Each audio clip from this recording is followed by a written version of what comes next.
Hello friends, welcome back to our channel. If you're trying to connect a wireless printer to your T-Mobile home internet, it might feel confusing when the printer doesn't show up or refuses to connect.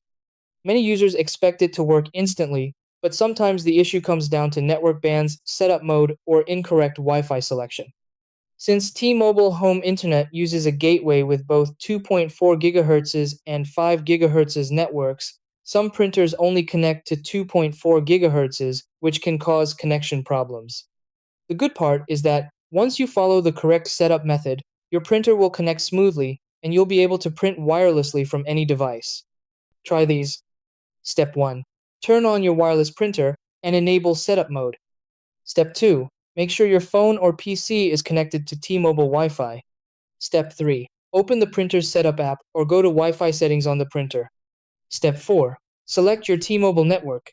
Step 5. Enter the Wi-Fi password and connect the printer. Step 6.